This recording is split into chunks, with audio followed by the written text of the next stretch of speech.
미국 이민교회에서 사역할 때 한 집사님 가정에 신방을 간 일이 있었습니다.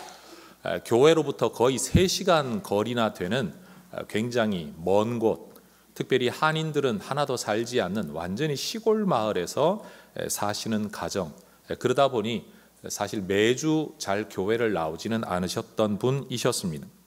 교회는 굉장히 오래 다녔지만 성경을 체계적으로 배운 일이 없으시고, 특별히 이분은 직업이 트럭을 운전하는 일이셨어요. 그 넓은 미국 땅에 트럭 운전하며 혼자 다니시다가 보니까 얼마나 많은 생각을 하셨겠습니까?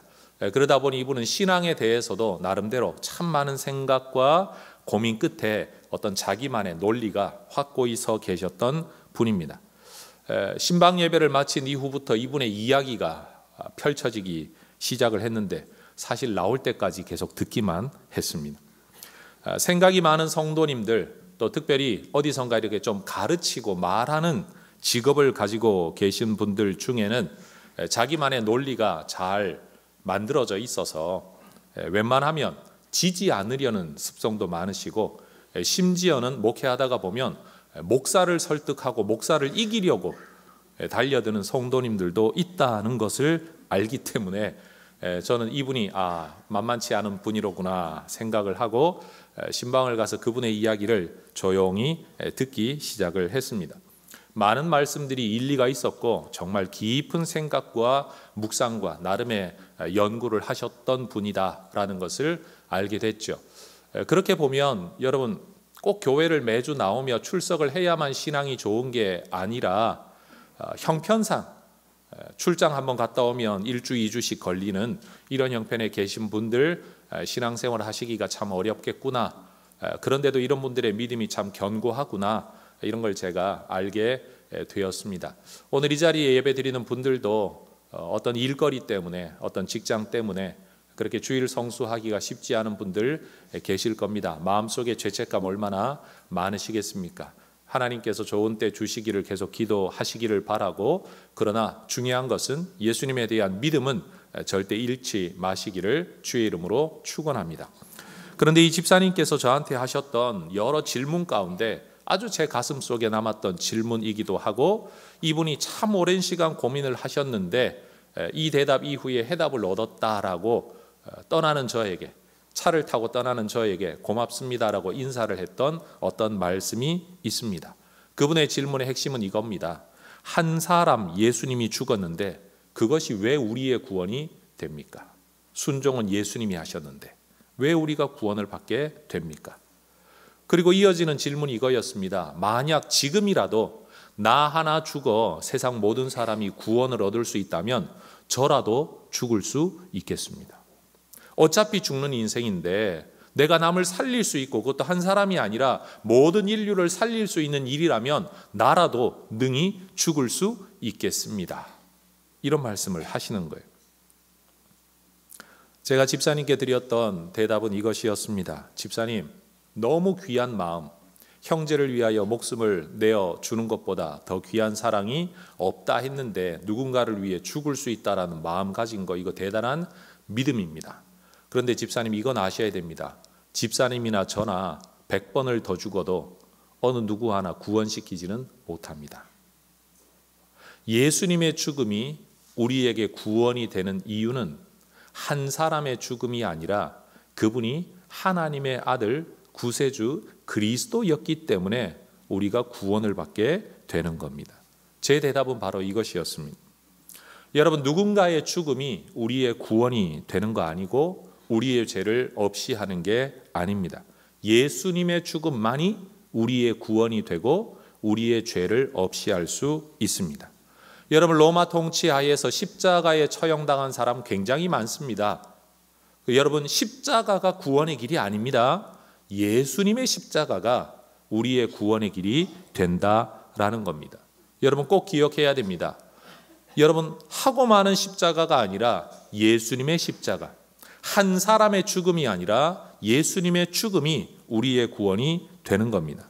많은 사람들이 예수님을 믿는다고는 하지만 어떤 예수를 어떻게 믿느냐에 따라서 여러분 구원을 받을 수도 있고 못 받을 수도 있다는 사실을 여러분은 꼭 깨달으시면 좋겠습니다. 다시 말합니다. 어떤 예수를 어떻게 믿느냐에 따라서 예수 믿는다라는 말, 그것보다도 여러분 구원을 받을 수도 있는 믿음, 구원을 받을 수 없는 믿음이 있다는 사실을 저는 오늘 이 시간에 꼭 말씀드리고 싶습니다.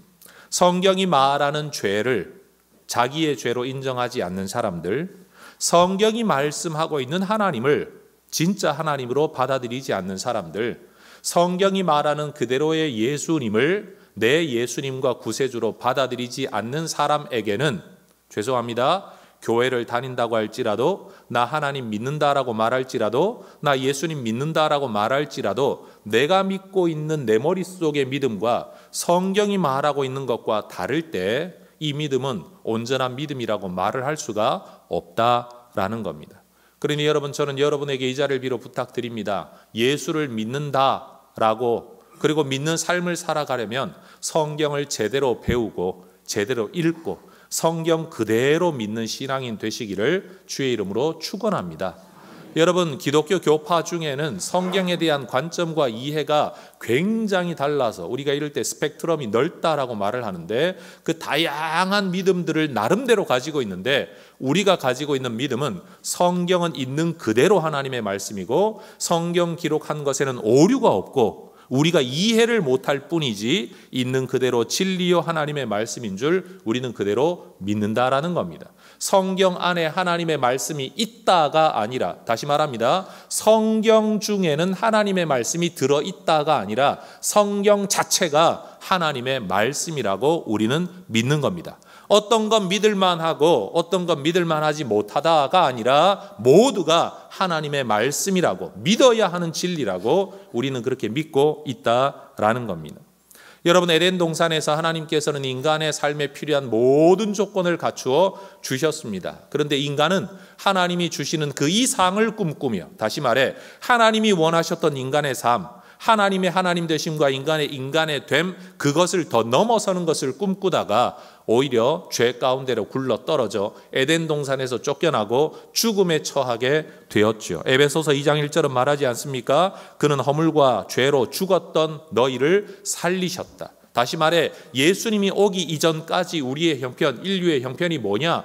허물과 죄로 죽어 있었다라고 말을 하는 겁니다. 여러분, 예수 믿지 않는 사람들은 지금 죽음 가운데 있습니다. 허물 가운데 있습니다. 죄 가운데 있습니다. 멀쩡하게 잘 살아가고 있는데, 내가 남에게 해코지한 일이 없는데 내가 왜 죄 가운데 있냐, 왜 허물 가운데 있냐, 왜 죽음 가운데 있냐라고 사람들은 말할 수 있겠지만, 사실 하나님과 관계가 끊어진 상태가, 영원한 샘문이신 우리 주님과 끊어져 있는 상태가 바로 죽음의 상태이죠. 제가 잘 쓰는 비유가 있지 않습니까? 하나님 떠난 인간은 뿌리 뽑힌 나무와 같아서 당장은 그 나무 안에 있는 약간의 생명력으로 목숨을 부지할 수는 있지만 결국은 말라 죽는 것 외에는 삶의 길이 없다라는 겁니다. 하나님이라는 곳에 뿌리를 내려야 우리는 진정한 인간다운 삶을 살아갈 수 있는 존재라는 겁니다. 많은 사람들은 종교가 인간의 죄 문제를 해결하고 영원한 구원의 문제를 해결할 것이라고 이야기를 합니다. 그러나 여러분 기억하십시오. 정확히 말하면 종교도 죽음이라는 병에 걸려 있습니다. 다시 말합니다. 사람들은 종교가 사람들을 구원에 이르게 하고 죄 문제를 해결한다라고 이야기하지만 성경은 종교마저도 죽음의 병에 걸려 있다라고 말을 합니다. 목사도 죽음의 병에 걸려 있습니다. 종교도 죄에 오염되어 있습니다. 그래서 어떤 종교를 들여다보더라도 거기에는 성적인 타락, 물질에 대한 욕심과 탐욕, 인간의 권력 다툼과 갈등이 없지 않습니다. 이게 증거 아닙니까? 오늘날 교회를 와도 절에 가도 아니면 또 다른 제3의 어떤 종교단체를 가더라도 여러분 거기에 정말 천사처럼 살아가는 사람이 누가 있습니까? 종교도 죄에 오염되어 있습니다. 그러니 여러분, 죄에 오염되어 있는 종교가 어떻게 사람을 구원할 수 있겠습니까? 이 말이 안 되는 소리인 거죠.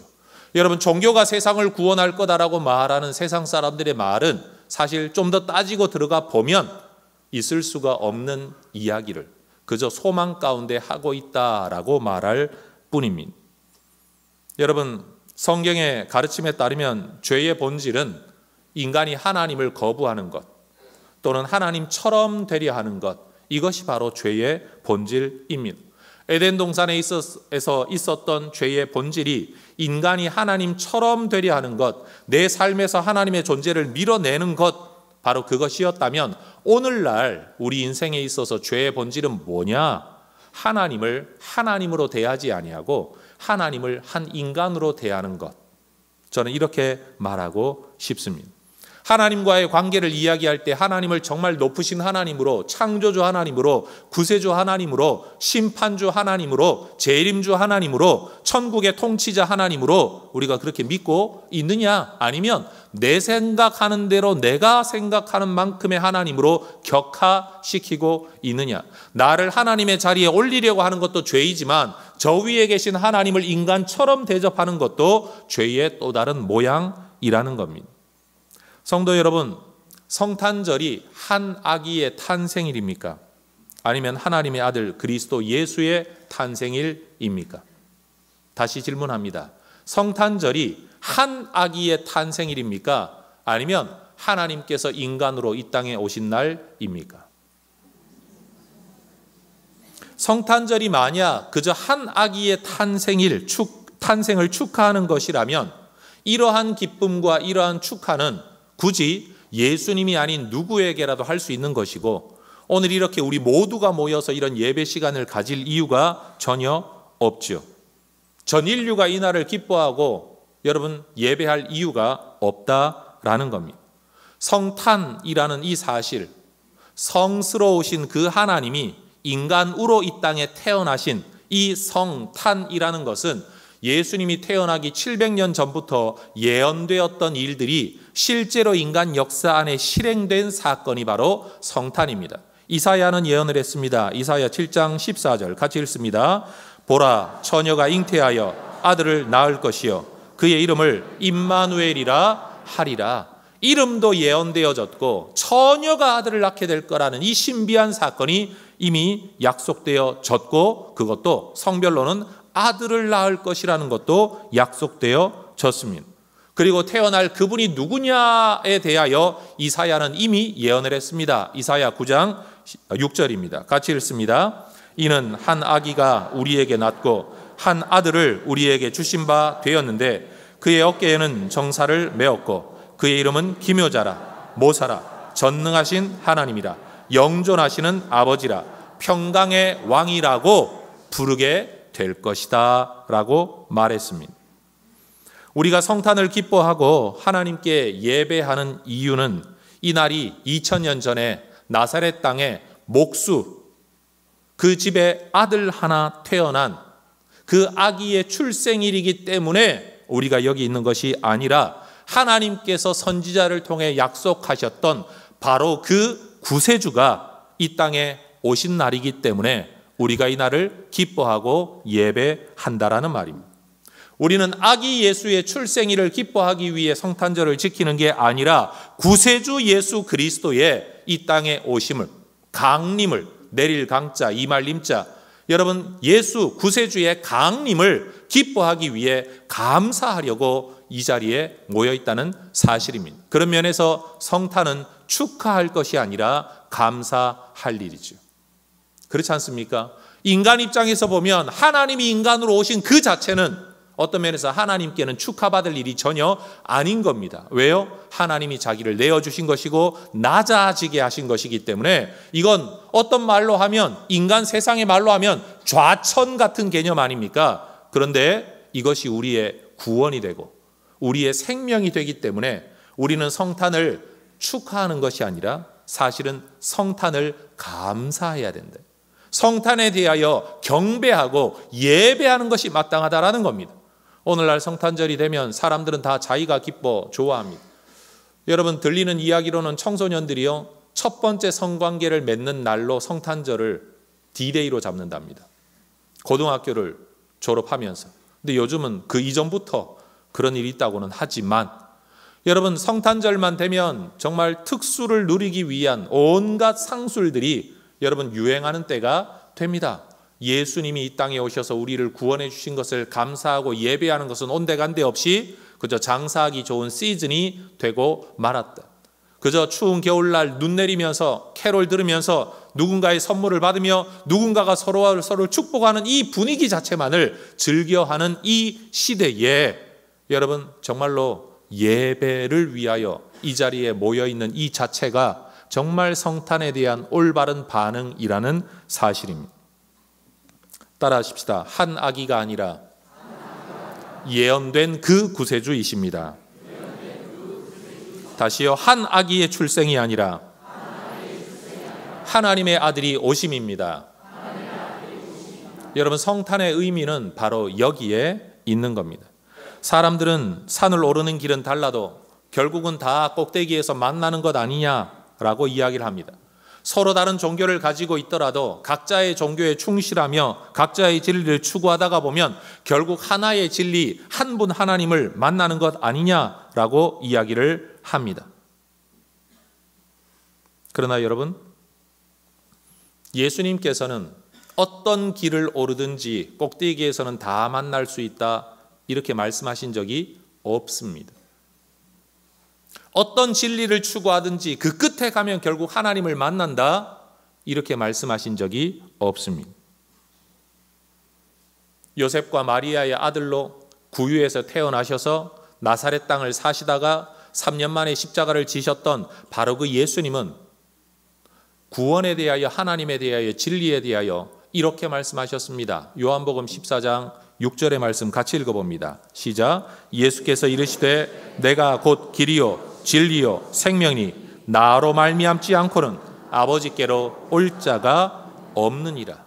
여러분 각자의 산을 오르고 각자의 길을 가면 각자의 신을 만나게 될는지는 모르겠습니다.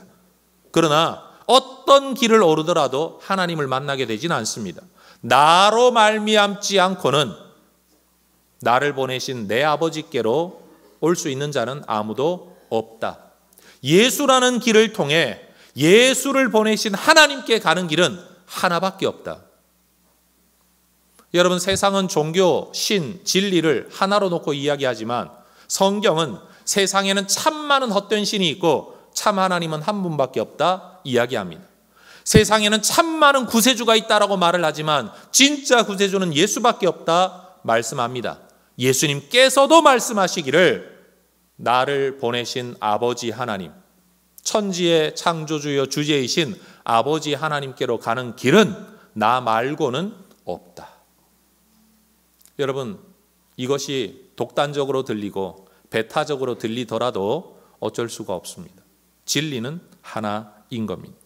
심지어 예수님은 세상 마지막 때가 되면 자신을 그리스도다, 구세주라고 말하는 사람들이 많아질 거다라고 미리 예언을 하셨습니다. 마태복음 24장 23절 4절입니다.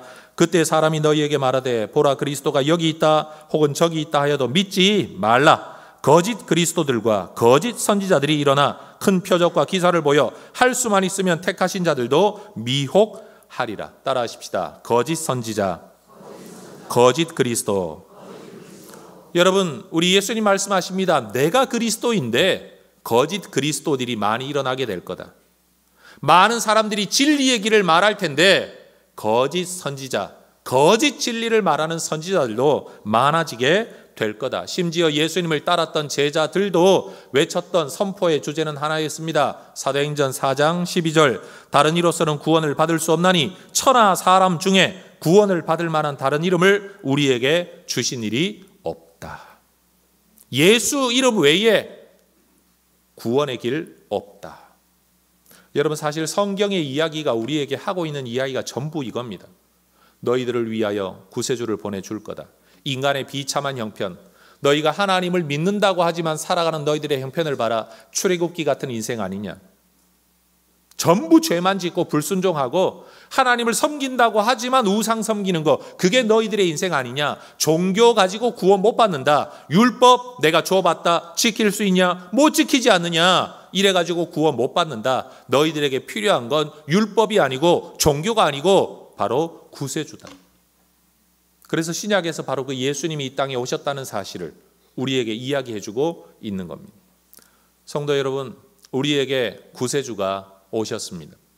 그분은 어느 날 갑자기 안 되겠다 싶어서 오신 게 아니라 처음부터 보내셔서 오셔야만 우리를 구원할 수 있는 예언되어진 그분, 약속되어진 그분이 이 성탄절에 오셨다라는 겁니다. 여러분, 베들레헴의 산 마구간에서 태어난 우리 예수님이 어떤 분이십니까? 요한복음 1장 1절에서 5절은 이렇게 말씀합니다. 같이 읽겠습니다. 태초에 말씀이 계시니라. 이 말씀이 하나님과 함께 계셨으니 이 말씀은 곧 하나님이시니라. 그가 태초에 하나님과 함께 계셨고 만물이 그로 말미암아 지은 바 되었으니 지은 것이 하나도 그가 없이는 된 것이 없느니라. 그 안에 생명이 있었으니 이 생명은 사람들의 빛이라. 빛이 어둠에 비추되 어둠이 깨닫지 못하더라. 이 땅에 인간으로 오신 우리 예수님은 창조주이시다, 생명이시다, 사람들의 빛이시다 라고 말씀합니다. 그런데 사람들이 알아보지를 못합니다. 왜요? 인간으로 오셔놓으니 하나님을 인간인 줄 알고 대한 겁니다. 권력을 가지고 얼마든지 죽일 수 있다고, 내 돌멩이로 쳐서 죽일 수도 있다고, 내가 원하면 받아들이지 않을 수 있다고, 네 나사렛 촌동네에서 뭐 선한 것이 날 수 있겠느냐라고. 에덴 동산에서 사람들은 하나님 없이 하고 내가 하나님처럼 죄를 지었다면, 여러분, 이 땅에 오신 하나님에 대하여 사람들은 어떻게 대했느냐? 하나님이 인간으로 오시니 네가 뭔 하나님이냐? 오히려 그렇게 대했다는 사실입니다. 사람들이 우리 하나님을 알아보지 못했다고 해서 예수님의 정체성이 달라지는 것은 아닙니다. 여러분, 오늘 요한복음 성경 본문 1장 9절에서 14절까지 다시 한번 같이 읽어보겠습니다. 참 빛 곧 세상에 와서 각 사람에게 비추는 빛이 있었나니 그가 세상에 계셨으며 세상은 그로 말미암아 지은 바 되었으되 세상이 그를 알지 못하였고 자기 땅에 오매 자기 백성이 영접하지 아니하였으나 영접하는 자 곧 그 이름을 믿는 자들에게는 하나님의 자녀가 되는 권세를 주셨으니 이는 혈통으로나 육정으로나 사람의 뜻으로 나지 아니하고 오직 하나님께로부터 난 자들이니라. 13절까지만 읽겠습니다. 여러분, 예수님을 알아보지 못한 그들에게는 영원한 죽음이 임할 것이다. 그러나 구유의 아기 예수를 아기로 보지 아니하고 구세주로 보고 하나님으로 보고 우리의 재림주여 심판주인 줄 알아보고 영접하는 자들에게는 하나님의 자녀가 되는 권세를 주신다고 말씀하십니다. 그래서 예수님이 이 땅에 오신 소식은 세상 모든 사람에게 널리 전해져야 할 기쁨의 소식인 겁니다. 어느 집에 아기가 태어났다라고 말을 하면 좋겠네, 축하하네, 끝납니다. 근데 아기가 니네 집에만 태어나냐? 우리 집에도 태어난다. 그때만 태어나냐? 앞으로 계속 태어날 거다. 그런데 여러분, 예수님은 그렇게 남의 집에, 남의 동네, 남의 나라에 그 시대에 한 아기 태어난 게 아니라 바로 우리 주 예수 그리스도, 바로 하나님의 탄생이라는 겁니다. 그래서 여러분, 천사는 그렇게 이야기했습니다. 누가복음 2장 10절 같이 읽습니다. 시작. 천사가 이르되 무서워하지 말라. 보라, 내가 온 백성에게 미칠 큰 기쁨의 좋은 소식을 너희에게 전하노라. 여러분, 온 백성, 시대, 공간을 뛰어넘어 온 백성에게 미칠 큰 기쁨의 좋은 소식. 성탄절은 아기 예수가 태어난 날이 아니고 하나님께서 아기의 모습으로 이 땅에 오신 날입니다. 여러분, 이 의미를 우리가 절대 잊지 않으면 좋겠습니다. 그래서 성탄입니다. 하나님께서 인간의 모습으로 이 땅에 오셨다. 그게 바로 요한복음 1장 14절의 말씀이에요. 말씀이 육신이 되어 우리 가운데 오신 겁니다. 그래서 우리가 비로소 하나님의 영광을 볼 수 있었던 겁니다. 은혜와 진리가 충만한 그 영광을. 그래서 거룩한 하나님이 인간으로 이 땅에 오신 성탄. 말씀을 맺습니다. 성탄을 기뻐한다고 해서 다 똑같은 기쁨이 아니고 2000년 전에 예수님이 이 땅에 계셨다는 사실 자체를 믿는다고 해서 구원받는 게 아니고요. 그분이 누구냐? 그분이 무슨 일을 하셨냐? 이걸 믿어야 우리가 구원을 받게 되는 겁니다. 베들레헴 구유에서 나사렛 사람 요셉과 마리아의 아들로 태어나신 그 예수님을 창조주로 믿고 구세주로 믿고 그리스도로 믿고 재림주로 믿고 심판주로 믿어야 하는 겁니다. 그러니 여러분, 이런 예수님의 탄생 앞에서 축하하는 데 머무는 것은 참된 신앙인이 아닌 거죠. 경배하고 예배하며 목자처럼 동방박사들처럼 그 앞에 엎드려 경배하는, 그리고 그분을 이 땅에 보내주신 우리 하나님 앞에 경배하는 것이 마땅한 일이라는 겁니다. 삶의 요소가 다 채워졌던 에덴에서 사람들은 하나님을 하나님으로 인정하지 않아 죄에 이르렀습니다. 여러분, 구유에 온 아기 예수, 사람들은 하나님으로 알아보지 못했습니다. 그러나 동방박사도 목자들도 천사들의 이야기를 통해 그분이 누구인 줄을 알아보게 되었습니다. 여러분, 우리는 절대 하나님 같은 존재가 될 수 없습니다. 그리고 이 땅에 오신 예수님을 하나님으로 모셔야만 우리는 구원을 받을 수 있습니다. 에덴에서 했던 실패를 구유 앞에서 다시 하지 않게 되기를 주의 이름으로 축원합니다.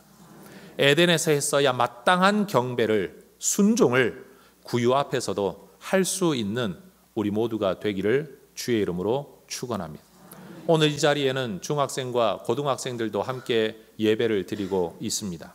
우리 학생들 꼭 기억하십시오. 세상의 논리가 더 뛰어난 것 같지만 성경은 진리이고 세상의 과학은 역사상 늘 변해 왔다는 사실을 잊지 마십시오. 무엇이 기준이며 무엇이 진리인가를 잊지 마십시오. 하나님은 우리가 경배해야 될 대상이십니다. 이 하나님을 예배하는 일을 우리가 게을리해서는 안 될 것입니다. 교회 왔다 가는 것이 목적이 아니라 하나님을 예배하는 것이 목적이 되어야 합니다. 주일 예배 드리고 일주일 내내 가서 딴짓하고 사는 게 아니라 공부하며 예배하고, 친구 만나며 하나님을 인정하고 예배하고, 내 꿈 꾸면서 하나님을 경배하고 하나님을 인정하며 살아가는 것. 이 땅을 살며 오늘 2018년을 살아가며 또다시 에덴에서처럼의 실패의 삶을 우리 학생들이 살지 않게 되기를 소망합니다. 구유 앞에 있었던 목자들처럼, 동방박사들처럼 그렇게 오늘 하루하루를 살아가는, 그리고 새해를 살아가는 우리 모두가 되기를 소망합니다. 기도하겠습니다.